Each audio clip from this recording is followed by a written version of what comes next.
Para el día de hoy, para el cierre, pues tenemos al doctor Mauricio Pilatowski Braverman. Fue invitado por nosotros y atendió gentilmente esa invitación. Y procedo a leer rápidamente su semblanza. Es licenciado en Historia y Filosofía por la Universidad Hebrea de Jerusalén, maestro y doctor en Filosofía por la UNAM, postdoctorado en la Institución de Filosofía del Consejo Superior de Investigaciones Científicas de Madrid, profesor de tiempo completo titular C, definitivo de la Facultad de Estudios Superiores de Acatlán de la UNAM, director del Seminario Permanente Prácticas de Inclusión y Exclusión en la Configuración de los Imaginarios Mexicanos, miembro del Sistema Nacional de Investigadores Nivel 2, y entre sus publicaciones podemos señalar La Autoridad del Exilio, una aproximación al pensamiento de Cohen, Kafka, Rosenzweig y Buber. Las voces desterradas, reflexiones en torno al imaginario judío, y ha sido coordinador de varios libros, entre ellos La Indisciplina del Saber, La Multidisciplina en Debate, La Configuración de la Nación Mexicana, un proyecto de inclusión-exclusión, Los Intelectuales y la Configuración de los Imaginarios Mexicanos, La Nación y lo Mexicano, Conceptos, Actores y Prácticas, y el último libro, México Expulsor, México Receptor, La Migración en el Imaginario Nacional. Entonces, agradecemos al doctor Pilatowski sus palabras y lo que va a reflexionar hoy y compartir con ustedes. Bien. Bueno, pues doy inicio agradeciendo a los organizadores de este evento, a las autoridades de esta universidad y en forma muy particular a mi querido amigo Luis Manuel Cuevas Quintero por su invitación. Gracias. Voy a exponer algunas cuestiones que parten de una reflexión sobre el papel de la educación a partir de lo que salió a flote en la pandemia, por eso el título. Y como el título lo dice, estarán en juego el asunto de las competencias, que se ha vuelto columna vertebral de los sistemas educativos, no solo en nuestro país, sino en todo el mundo, ¿no? Voy a tratar de ligar las dos cosas. Algo que agrego a la semblanza, porque es importante, es que hace 10 años trabajo como profesor para la preparación de profesores en la maestría para la enseñanza media superior de filosofía. O sea que mi contacto con los profesores y con las aulas es directo. O sea, llevo ya muchos años trabajando con estudiantes que van a ser profesores y profesores que decidieron ser estudiantes. Entonces, todos estos temas no solamente son teóricos, sino que también de alguna manera son prácticos. Por eso hago la aclaración de esta función. Lo que quiero resaltar de la pandemia, como la vimos todos, no tiene caso regresar a los tópicos y lugares comunes, pero hay 2 o 3 cuestiones que quiero poner sobre la mesa. A nivel mundial, la falta de solidaridad cotidiana con respecto al cuidado de los demás tuvo un efecto nocivo en la población. Cuando la campaña iba dirigida a cuídate a ti mismo, funcionaba. Incluso cuando iba cuídate a ti mismo y a tus familiares o cercanos, funcionaba. Pero cuando se trata de cuida a los demás, tuvo muchísimos problemas. De hecho, casi no funcionó. Tan es así que el uso del cubrebocas, hasta hoy en día sabemos, que realmente le funciona no para evitar enfermarse. El que no está enfermo, no se enferma si el que está enfermo lleva el cubrebocas. Pero si el que está enfermo no lleva el cubrebocas, le sirve poco al que no está enfermo llevar el cubrebocas. Por eso hubo tantos cambios en la estrategia de qué decirle a la gente. Conforme nos íbamos dando cuenta como sociedad que esto de la solidaridad en algún lado no funcionaba. Eso a nivel individual. Y a nivel colectivo ni se diga. La distribución de las vacunas a nivel internacional, lo único que demostró es que el que tiene dinero, los países, los colectivos que tienen dinero pudieron vacunarse.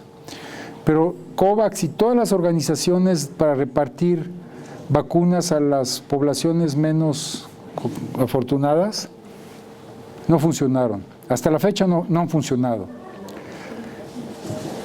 De ahí viene la pregunta.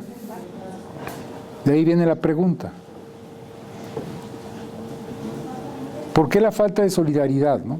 Y uno de los argumentos que se esbozan muy frecuentemente es que eso tiene que ver con la naturaleza humana, cosa que es absolutamente falsa. Es falsa porque los seres humanos sobrevivimos como especie gracias a la aparición del auxiliar.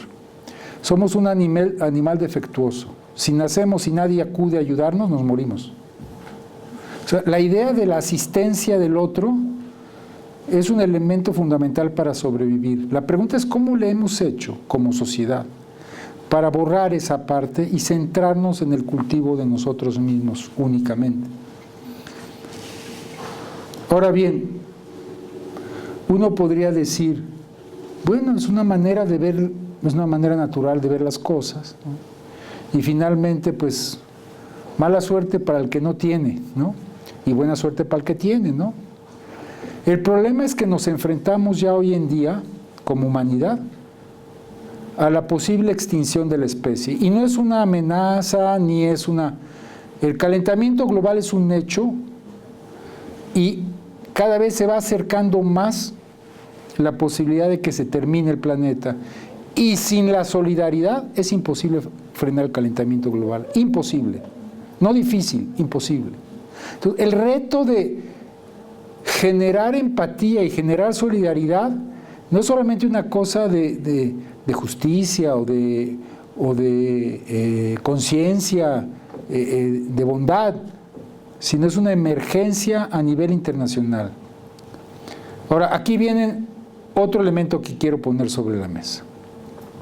Cuando le preguntamos a alguien, ¿dónde se transmiten estos valores? La gente dice, en la familia. Mentira, mentira. La familia es un núcleo construido por relaciones de subordinaje. En la familia siempre alguien ocupa un lugar con respecto a otro y no es una de equidad. Ese es el primer punto. Entonces, transmitirle a alguien la idea de equidad en una sociedad de subordinaje es imposible. Es la primera. Y la segunda, tristemente, es que los niveles de violencia al interior de las familias son terribles. Lo sabemos todos, acá ustedes lo trabajan en una universidad pedagógica, los abusos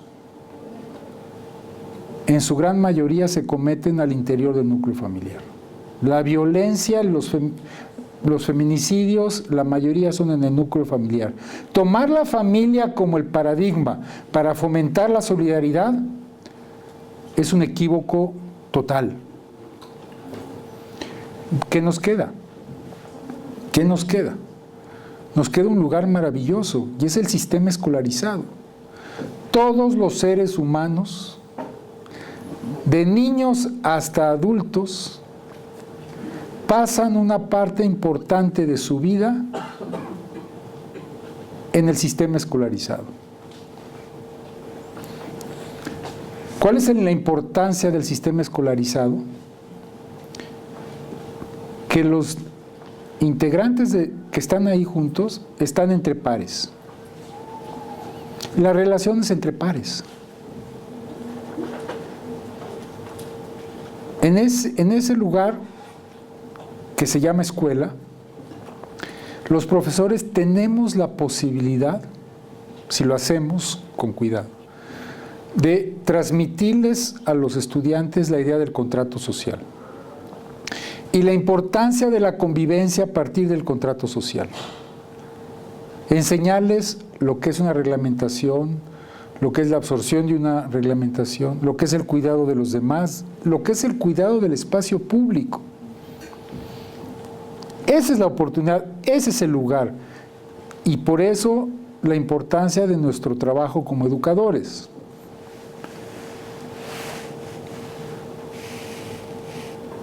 Este es, digamos, el contexto antes de entrar en la teoría que quiero exponer a ustedes.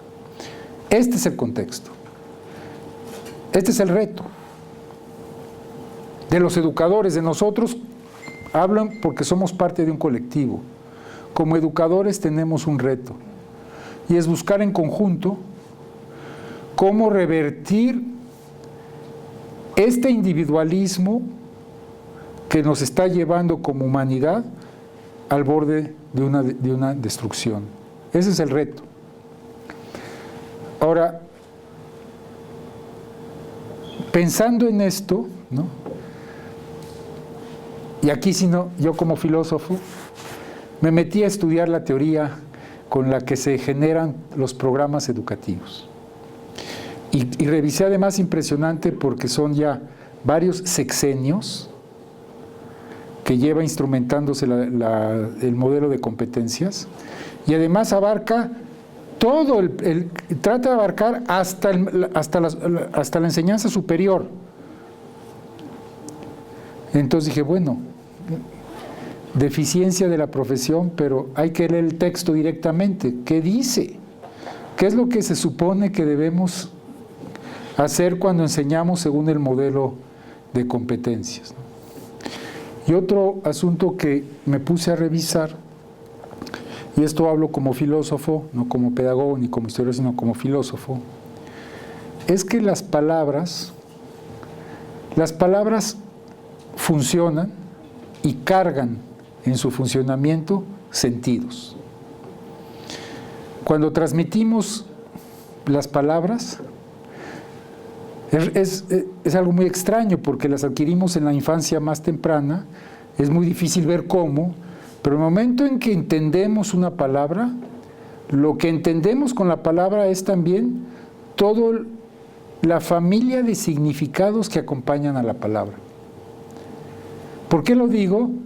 Porque si hay una teoría que utiliza términos, hay que ver el significado de los términos y ver luego a dónde nos lleva la utilización de esos términos.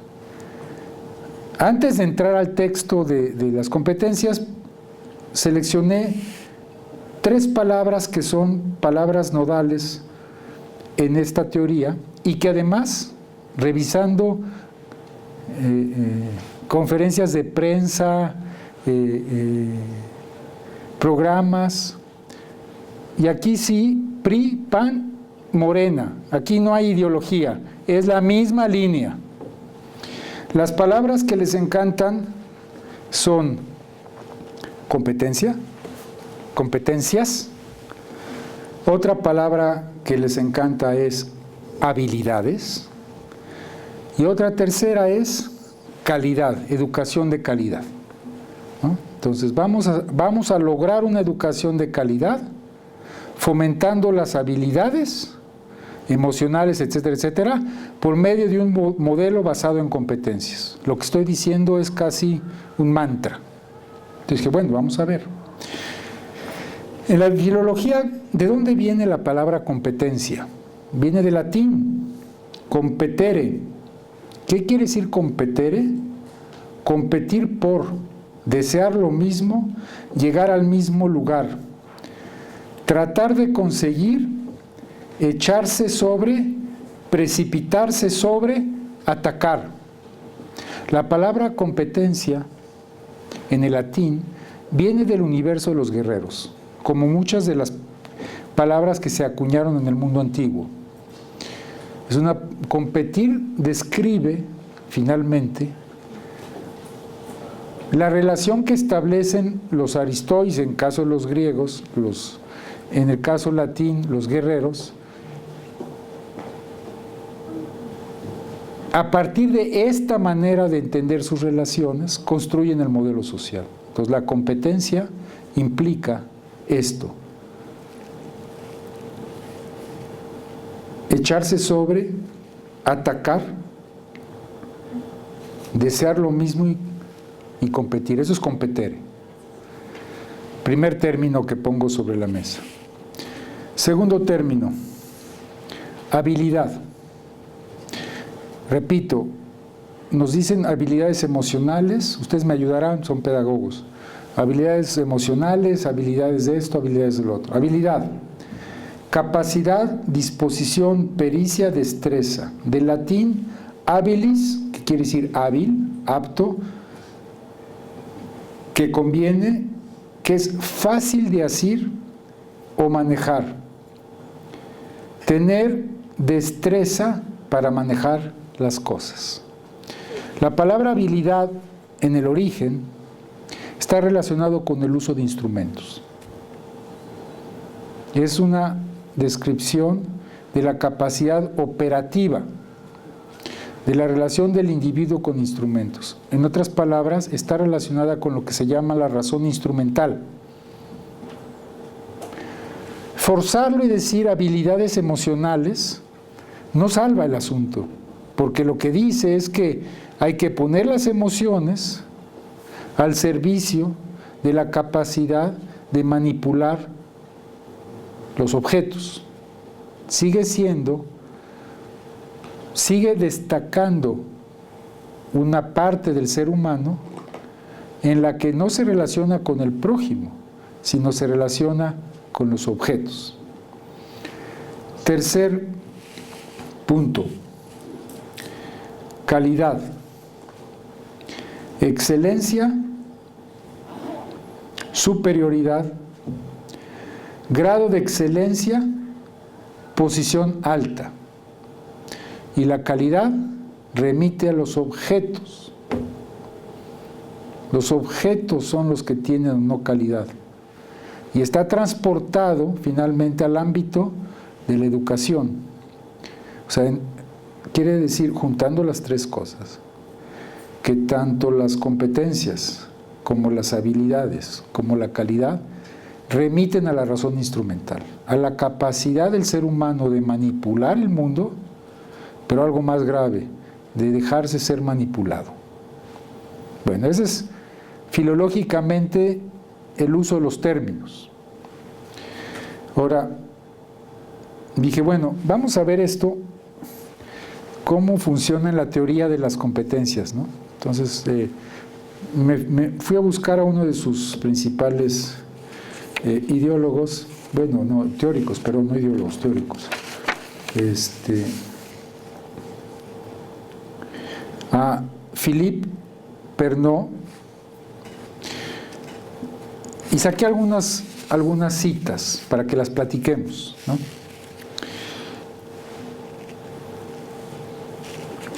Es muy extenso, pero me voy a reducir nada más a ciertos puntos que me interesan, que tienen que ver con esto, con lo que sería el trabajo cooperativo, la capacidad de trabajar y ser solidario y fomentar esa disposición a preocuparse por el otro. Entonces me fui a buscar, por ejemplo, ¿qué recomienda Pernot con respecto al trabajo en equipo? Yo sé que me estoy metiendo al campo de los pedagogos y después, si tenemos tiempo, que me corrijan, se los voy a agradecer mucho. Pero, ¿qué dice del trabajo en equipo? Dice Pernot. Esto es, leo textual. Saber trabajar en equipo es también, paradójicamente, saber no trabajar en equipo, cuando la cosa no vale la pena. La cooperación es un medio que debe presentar más ventajas que inconvenientes.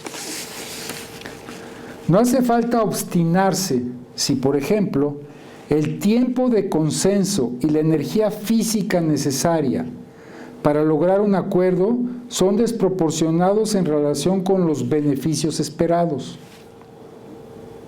Un equipo que dura posee un conocimiento único, Dejar a sus miembros una amplia autonomía de concepción o realización cada vez que no sea indispensable estar cogidos de la mano. En otras palabras, sí cooperamos, pero en el momento en que alguien empieza a sentir que la cooperación le está quitando el tiempo o la energía, es mejor disolver el grupo. Hay que privilegiar cada uno de los integrantes, me refiero, y por lo tanto el director del grupo, o sea, el maestro. Hay que privilegiar el bien de alguno de los participantes sobre el bien común. O sea, la idea de que yo sacrifique de mi tiempo, de mi energía, para que los otros se beneficien, es inadmisible. Ahí se debe saber disolver el grupo. Eso es lo que dice Pernod. Segundo tema, que es muy importante, porque voy nada más a ponerles un antecedente. Algo que ya sabemos todos, perdón, son pedagogos, yo no, ustedes son pedagogos, ya lo saben, pero en el mundo infantil y en el mundo de los adolescentes, que es más donde yo dirijo las clases, el manejo de la agresión es algo muy importante, porque la violencia es un tema central. Ahora ya adoptamos la palabra gringa esta de bullying, ¿no? Pero siempre ha existido en español la misma actitud, sin que le pongamos un nombre en inglés. El acoso, el molestar al niño, eso es una constante. Y una de las tareas de nosotros como profesores es frenar y enseñarles a convivir y a buscar la manera, ¿sí?, de defender justo al más débil del grupo. ¿Qué dice Pernod con respecto? Y aquí trae a otros autores, nada más lo voy a leer a él. ¿Qué dice Pernod con respecto al manejo del conflicto? Dice así: el conflicto forma parte de la vida. Es la expresión de una capacidad de rechazar y divergir, que es el origen de nuestra autonomía y la individuación de nuestra relación con el mundo. Una sociedad sin conflictos sería o bien una sociedad de corderos, o bien una sociedad en la cual nadie pensara lo que excluye la divergencia. Por lo tanto, el progreso que nace de la confrontación sobre la acción que emprender. Esto, dice Pernod, no significa que se debe echar la leña al fuego y alimentarse del conflicto, advierte, como hacen algunas personas que buscan su identidad sembrando la discordia. Dejemos simplemente de demonizar el conflicto. Considerémoslo como un componente de la acción colectiva y preguntémonos cómo podemos utilizarlo de una forma constructiva más que destructiva. En otras palabras, incluyamos el conflicto como herramienta para la enseñanza.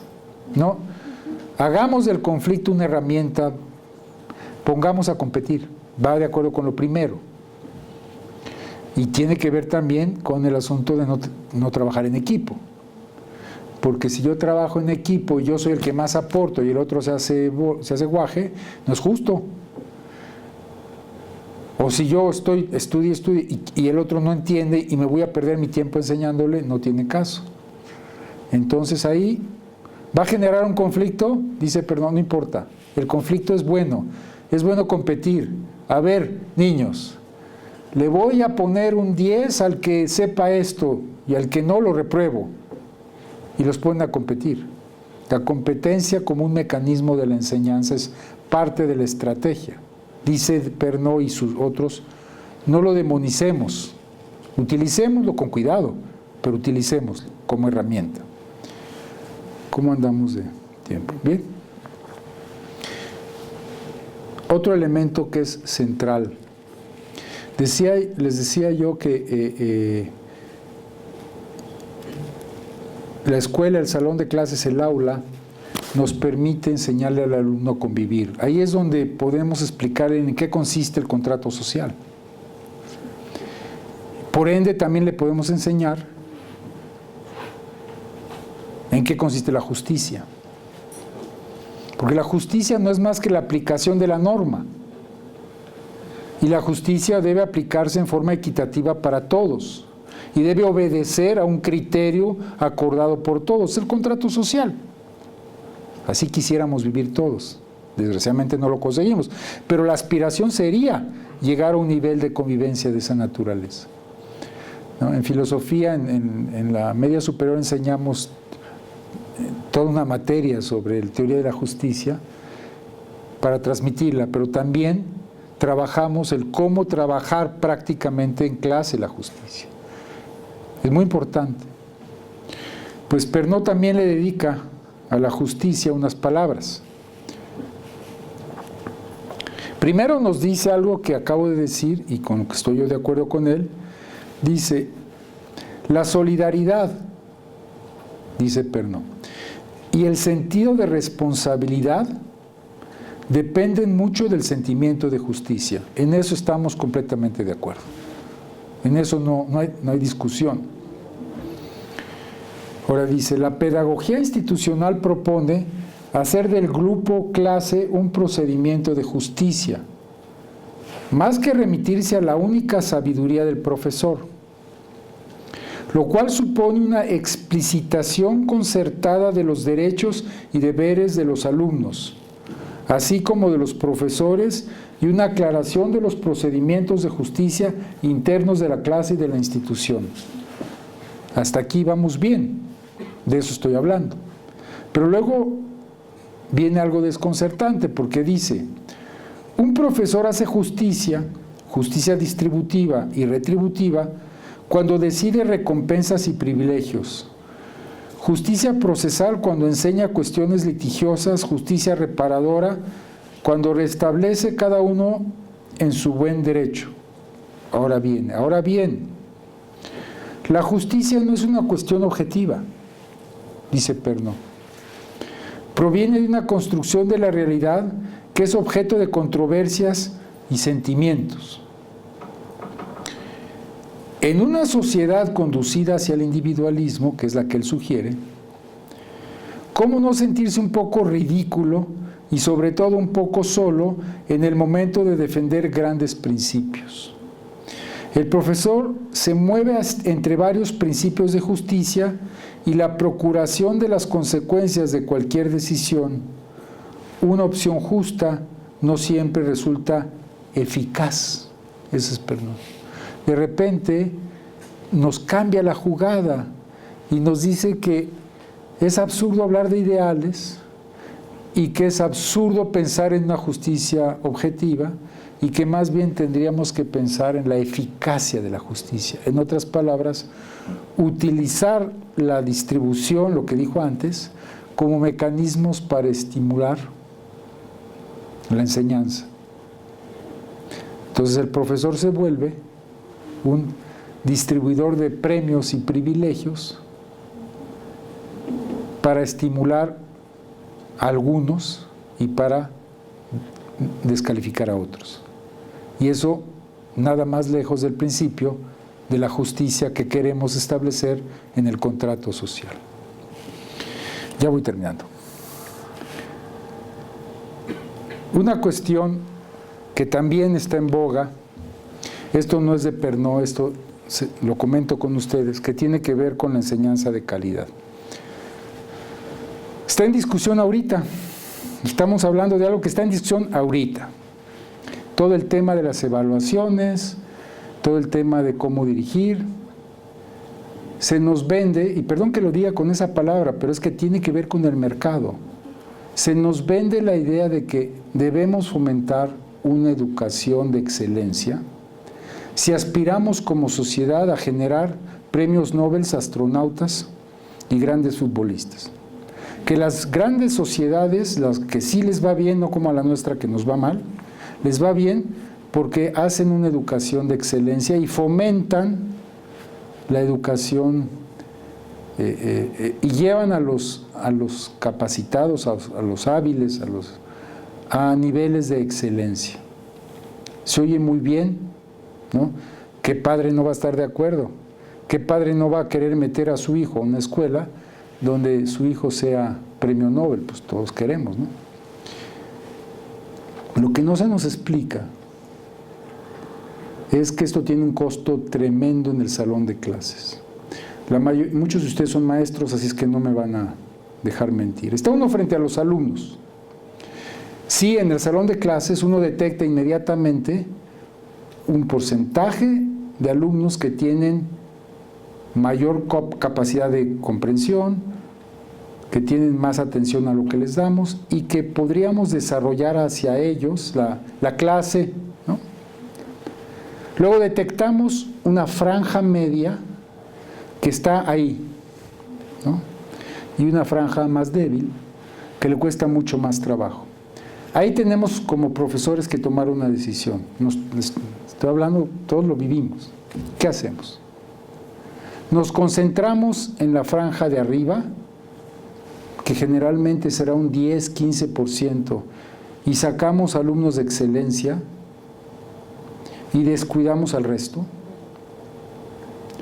Nos vamos sobre la parte más baja de esta estructura y desesperamos al resto, o nos centramos en la parte ancha de la clase y damos ahí la clase. Yo abogo por esto último, yo trato de hacer eso, no sé cada quien, pero ¿cuál va a ser el resultado? Que vamos a tener un buen porcentaje de alumnos que absorban el material que les estamos dando. Ahora, ¿qué sucede con los que están hasta arriba? Podemos, como profesores y como institución, fomentar clases especiales, bueno, los de arriba y los de abajo. Para los de arriba, para que puedan seguir aprendiendo más y apoyar a los que están abajo, pero la clase va dirigida al promedio de la clase. Eso es como yo creo que debemos zanjar esta situación. Desgraciadamente no es lo que recomienda la educación que hemos instrumentado durante décadas. Lo que nos dicen es no, dirígela a la parte superior. Ahora, ¿esto con qué tiene que ver? ¿Con un capricho? ¿Con unas ganas de fastidiar? ¿Con la locura de algunos teóricos? No. Tiene que ver con una manera de entender la vida en sociedad. Y que obedece a una distribución más o menos en ese sentido de lo que sería la vida de los adultos. En la distribución del ingreso y de las profesiones, solamente un pequeño grupo va a ubicarse estadísticamente en las zonas privilegiadas, tanto económicas como profesionales. Va a haber un sector bajo en el sentido de capacidades, que de plano no va a aspirar a una formación, estadísticamente. ¿Qué hacemos con la parte del centro, que es de la que estamos hablando? La sociedad la necesita o la quiere o pretende que esté como operadores de un sistema que mayoritariamente necesita fuerza de trabajo calificada. Y cuando leemos los discursos de los secretarios de educación y de los gobernantes anteriores, queda bien entendido hacia dónde quieren dirigir la educación. Es la de preparar operadores. Por uno diría, pero no todas las profesiones son así. Es que la idea es convertir las profesiones en zonas donde se desarrollen habilidades. ¿Cuál es el precio que pagamos? Pues el que estamos viviendo. El que estamos viviendo. No estamos condenados a hacerlo. Y tenemos las posibilidades de cambiar el rumbo. Tenemos la posibilidad de instrumentar formas de instrumentar distinto la enseñanza. Podemos, como decía yo, dirigir nuestras enseñanzas al sector mayoritario de un salón de clases.